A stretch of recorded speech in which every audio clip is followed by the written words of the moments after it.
Hello everyone, good morning. সবার প্রথমে জানাই তো সকাল থেকে বলতে এখন বাজে 4:30 বাজে। কারণ আমি এখন রান্নার জন্য ফ্রিজ থেকে এগুলো বার করছি। সকালবেলায় ভাবছো তো যে ফ্রিজ থেকে কী করছে সকালবেলায়, তো ফ্রিজ থেকে আমি এগুলো বার করছি, চিকেন বার করছি, মশলা বার করছি। কারণ হচ্ছে আমি এক জায়গায় যাব, বেরোতে হবে, তার জন্য রান্না করতে হবে। তার সঙ্গে কাঁচা আমটা বার করে নিলাম। আর এখানে রান্না বান্না করে আমাকে বেরোতে হবে, তো ওইখানে বেরোনোর জন্যে তার আগে বার করে রেখে আমি ব্রাশ করতে চলে গেলাম। ব্রাশ করতে করতে ছাদে টাদে ঘুরতে চলে গেলাম। ছাদে গিয়ে দেখছি কতটা আর কি অন্ধকার আছে আর কতটা পরিষ্কার আছে। তো বাইরে এসে দেখছি আমগুলোকে দারুণ সুন্দর লাগছে, তো তোমাদেরকে আমগুলো দেখানোর চেষ্টাই করলাম। ছাদে গিয়ে তারপরে দেখি শাশুড়ি মা উঠে গিয়েছে। শাশুড়ি মা উঠে ঠাকুর জাগানোর জন্যে আর কি বেরিয়ে এসছে, তো ঠাকুর জাগাচ্ছে। তো সেখানে পাখির ডাক যে কী সুন্দর লাগছে, তো সেটাই শোনো। ভোরের যে পাখির ডাকের কিচিরমিচির আছে, যে এত সুন্দর লাগে, যারা ভোরবেলায় ওঠে তারাই টের পায়। আর আমি তো ভোরবেলায় উঠি না, তার জন্য জানতে পারি না, কিন্তু কিছু ক্ষেত্রে উঠতে হয়, সেটাই শোনো। জানো তো সারা রাত আমি ঘুমোতে পারিনি, কারণ আমার হচ্ছে প্রচণ্ড পায়ে যন্ত্রণা করছিলো, দু পা এত যন্ত্রণা করছিলো, সারা রাত ঘুমোতে পারিনি। ভোর 3টের সময় উঠেছি, উঠে 4টে বিস্কুট খেয়ে তারপরে আমি একটা ওষুধ খেয়ে নিলাম, কারণ আমি আর সহ্য করতে পারছিলাম না। ভোর হলেই আমাকে বেরোতে হবে, সেটাও চিন্তা আছে, তার জন্য ওষুধটা খেয়ে নিলাম, দিয়ে তারপর একটু শুয়ে পড়লাম।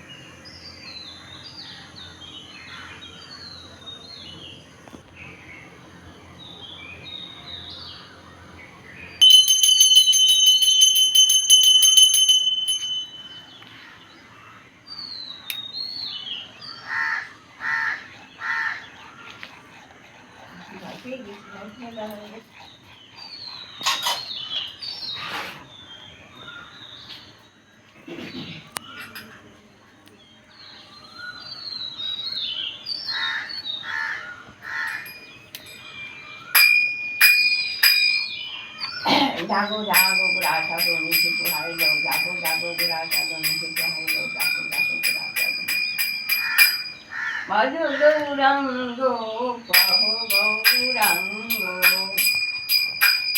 লহ গৌরাঙ্গের নাম রে ভজ গৌরাঙ্গ কহ গৌরাঙ্গ লহ গৌরাঙ্গের নাম রে যে জন গৌরাঙ্গ ভজে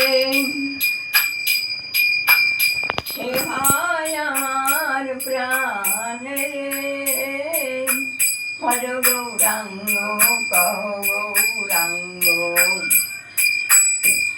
লহ গৌরাঙ্গে। তো সকালবেলা হরিনাম শুনে খুবই ভালো লাগছে।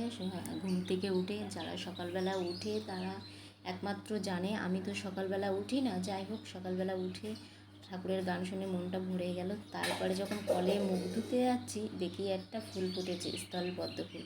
তো এই সময় কিন্তু ফোটে না, কিন্তু কয়েকটা কুড়ি বেরিয়েছিল ফোটে পুজোর আগে। তো ফুলগুলো দেখে খুব ভালো লাগলো, ফুলটা দেখে। যাই হোক, তারপরে মুখ টুক ধুয়ে এসে ঘরের সমস্ত কাজগুলো করে নিলাম, কারণ আর রাত্রিবেলায় আমি বাসন মেজে রেখেছিলাম, তার জন্য আমার বাসন ছিল না। ঘরটার ঝাঁটটা দিয়ে রান্না করতে বসিয়ে দিলাম, রান্না করে নিলাম, কারণ রান্না না করে রেখে গেলে খুবই মুশকিল, জানো তো। আমার মতন কে কে আছো যে কোথাও যাওয়ার আগে রান্না বান্না করে গুছিয়ে পরিপাটি করে রেখে যাও, কিন্তু আমার বেরোতে হলে আমাকে কিন্তু এগুলো করতে হয়। কারণ আমার শাশুড়ি মা দেখতেই পেলে ঠাকুর নিয়ে পড়ে থাকে, আমার শাশুড়ি মা কিন্তু আঁশটে জিনিস হাত দেয় না। শাশুড়ি মা কিন্তু আলাদা রান্না করে, আলাদা খায় কিন্তু আমার শাশুড়ি মা, কারণ ঠাকুরকে প্রতিদিনে নিত্যানন্দ ভোগ দিতে হয়, তার জন্য শাশুড়ি মার মতন রান্না করে। আর এখানে আমি আঁশটে যেহেতু রান্না করি, তার জন্য আমার শাশুড়ি মা হাত দেয় না বলে, তো আমার বাড়ির লোকগুলো খাবে কি, তো ছেলে মেয়ের জন্য, বরের জন্য রান্না করে রেখে যেতে হয়েছে। কি রান্না করেছি তোমাদেরকে বলছি। টক ডাল করেছি, পটল ভেজেছি, ছেলের জন্য চিকেন করেছি, আর ডিমের কারি করেছি। এইগুলো রান্না করে রেখে তারপর বেরোতে হবে। তার আগে রান্না বান্না কমপ্লিট করে ঘর মুছে পরিষ্কার করে নিয়েছি, করে টোরে। তার আগের দিনকে আমার ছেলে কলকাতায় খেলা দেখতে গেছিলো, সেই সব ড্রেসপত্র ফেলানো ছিল, সেইগুলোকে ধুয়ে দিয়েছি। না ধুয়ে দিয়ে গেলে এগুলো পড়ে থাকবে, এগুলো কিন্তু ধোয়া আর হবে না। এইগুলো পরের দিনকে এসে আমার আর এনার্জি থাকবে না, খুব কষ্ট হয়ে যাবে। তার জন্যে সকালবেলাটাই কিন্তু আমি ধুয়ে দিলাম। রান্না কিন্তু আমি বসিয়েছিলাম ঠিক 5টা বাজে 10 মিনিট আগে, আর আমার রান্না কমপ্লিট হয়ে গেছে কিন্তু 6টার আগে, 10 মিনিট আগে। পুরো 1 ঘন্টার মধ্যে আমাকে রান্না কমপ্লিট করে নিতে হয়েছে, কারণ রান্না না কমপ্লিট করে নিতে পারলে আমার কিন্তু বেরোতে আবার দেরি হয়ে যাবে। আমার তো বাসে যাব, ট্রেনে যাব না। বাসের টাইমটা আমার তো একই টাইমে বাস ছাড়বে, সেই বাসটা যদি আমি মিস করে যাই তাহলে আমি কিন্তু পরে একটানা বাস পাবো না। তো রান্না বান্না করে কমপ্লিট করে পরিষ্কার করে গুছিয়ে নিয়ে তারপরে আমি কিন্তু স্নান করে নিলাম। স্নান করে নিয়ে, কেন গরমে বেরোবো, স্নান না করে নিলে কিন্তু হবে না, তাহলে খুব কষ্ট হয়ে যাবে। স্নান করে এসে আমি রেডি হয়ে নিলাম। রেডি হওয়ার পরেও আমার প্রচণ্ড ঘাম হচ্ছে, কারণ এতটা তখনই সকালবেলা 6টা বাজে, তখন আমার প্রচণ্ড গরম লাগছে, তখনই আমার গা দিয়ে ঘাম বেরোচ্ছে। তো যাই হোক, এই রেডি হয়ে বেরিয়ে গেলাম। তারপরে তো তোমাদেরকে বলাই হলো না আমি কোথায় যাচ্ছি আর কি করতে যাচ্ছি। আমি যাচ্ছি ডাক্তার দেখাতে, কারণ আমি এমসে যাচ্ছি, কল্যাণী। তো ওখানে ডাক্তার দেখাই। তো ওখানে শীতকালে গিয়েছিলাম, শীতকালের পরে এখন আমার ডেট পড়েছে, তো সেখানে যেতে হবে। তখন ঠান্ডার মধ্যে, প্রচণ্ড ঠান্ডার মধ্যে গিয়েছিলাম, আর এখন যাচ্ছি খুবই গরমের মধ্যে। তো আমার এখান থেকেই ভাবনা লেগে গিয়েছে যে আমি এই গরমের মধ্যে আমি কি করে কি করব। তার জন্য এতটা চিন্তা লেগে গেছে যে এই সময়টায় এত গরম, তো ভাববার বিষয়। তারপরে আমার জামাইবাবুকে চলে এসছে, জামাইবাবু মাছ রাখতে চলে এসছে। আমার জামাইবাবু মাছের ব্যবসা করে, তো যে বাসে যাব ওই বাসে করেই মাছ পাঠালো। আর এই বাসের দাদাকে বলে, ড্রাইভার দাদাকে বলে আমার জামাইবাবু ফোন করে আমার জন্য সিট রেখে দিয়েছিল। তো সিট তো বসে পড়েছিলাম বাসে, যে সিটটা রেখে দিয়েছিল সেই সিটেই বসে গিয়েছিলাম। আর বাইরের থেকে এতটা আগুনের তাপ আসছে, মুখ পুরো আমার জ্বলে যাচ্ছে, মুখ একবার পুরো ঝলসে যাচ্ছে। কি করব বলো, এতটা গরম আর সহ্য করা যাচ্ছে না।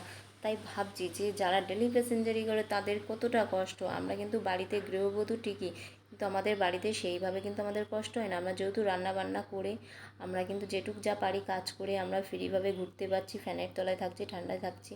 কিন্তু তারাও কিন্তু ফ্যানের তলায় এসির মধ্যে থাকে। কিন্তু এই যে ডেলি প্যাসেঞ্জারি বাসে বলো, ট্রেনে বলো, কতটা কষ্ট সেটা তো আমি বাইরে বেরোলেই বুঝতে পারছি। গরমেতেও বেরিয়ে বুঝতে পেরেছি, শীতের মধ্যে বেরিয়েও বুঝতে পেরেছি। যারা ডেলি প্যাসেঞ্জারি করে তো খুবই কষ্টকর।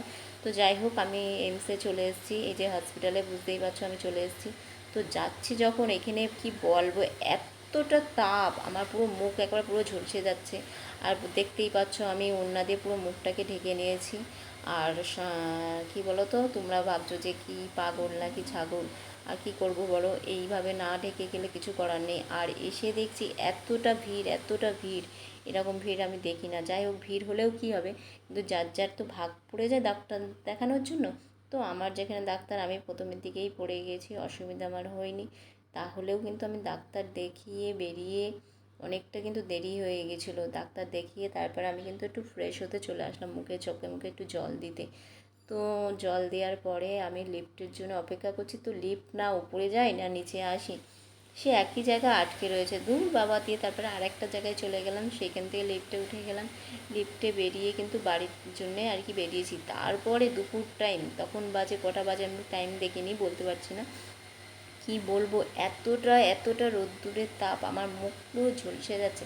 ছাতা নিয়েছি, ওড়নাটা নিয়েছি, ওড়নাটাকে যদি ভিজিয়ে নিতাম খুবই ভালো হতো, কারণ ওড়নাটাকে ভিজানো হয়নি। আর আকাশটা দেখতেই পাচ্ছ, এত সুন্দর পরিষ্কার একদম নীল আকাশ। তো তারপরে আমি টোটোয় করে স্টেশনের দিকে যাচ্ছি। আমি আসার সময় বাসে এসেছিলাম, কিন্তু যাওয়ার সময় আর বাসে যাচ্ছি না, কারণ বাসে উঠলে আমার হেভি প্রবলেম হয়, আমার ভালো লাগে না। তো কষ্ট করে বাসে করে এসেছি। আসার পরে যাই হোক, স্টেশনের দিকে চলে গেলাম। স্টেশন বলতে কল্যাণী স্টেশন, তোমরা দেখতেই পাচ্ছ এটা কল্যাণী স্টেশন। কল্যাণী স্টেশনে এসে এত ভিড় স্টেশনে, আর স্টেশনেও প্রচণ্ড গরম, ফ্যানের তলায় দাঁড়িয়ে আছি, তাও কিছু হচ্ছে না। তারপরে এখানে চলে আসলো কিন্তু লালগোলা ট্রেন।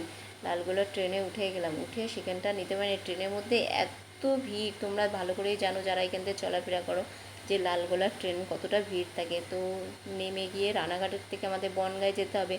রানাঘাটের ট্রেনও চলে এসছে, রানাঘাটের ট্রেনে উঠে গেছি।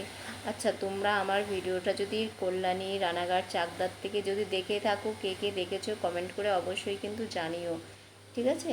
আর ট্রেনে উঠে গেলে ছোলা খাবো না, এটা কখনো হতে পারে না। তো ছোলাটাও কিনে নিয়েছিলাম। ছোলাটা কিনে কিন্তু ছোলাটা খুব একটা ভালো ছিল না, সব কিছু কম কম ছিল, টেস্টি ছিল না। একটুকুনি খেয়ে কিন্তু আমি ছোলাটা ফেলে দিয়েছিলাম। আর আমার কিন্তু বনগাঁতে আমি চলে এসেছি। আর পুরো মুখটা তো ঢাকাই, দেখতে পেলে সারা রাস্তা পুরো মুখ ঢাকা, নাহলে মুখটা আমার পুড়ে ঝলসে যাচ্ছে, এতটা গরমটা। বনগাঁ এসে আমাদের ওটা বারোপল্লী কিন্তু লোকনাথ মন্দির দেখতেই পেলে। আর এখানে যাচ্ছি আমাদের বাড়ির দিকে, আমি কিন্তু আস্তে আস্তে চলে যাচ্ছি। আমাদের বনগাঁতেও কিন্তু এসে দেখছি ভীষণ তাপ, দিনের বেলা তো সেইভাবে বাজারের দিকে বেরোনো হয় না, তো বুঝতে পারি না, বাড়িতেই থাকি, বাড়িতে যেটুকু থাকি কিন্তু ভীষণ গরম। তো যাই হোক বাড়ির দিকে আসছি, আমি কিন্তু প্রায় বাড়ির কাছে চলে এসেছি, সেই ভোর 6টার সময় বেরিয়েছি, আর এখন কিন্তু 3:30 বাজে, তো বাড়ি চলে প্রায় বাড়ির কাছে চলে এসেছি। তো আমার ভিডিওটা কেমন লাগলো কিন্তু কমেন্ট করে জানাতে ভুলবে না কিন্তু। তো টাটা।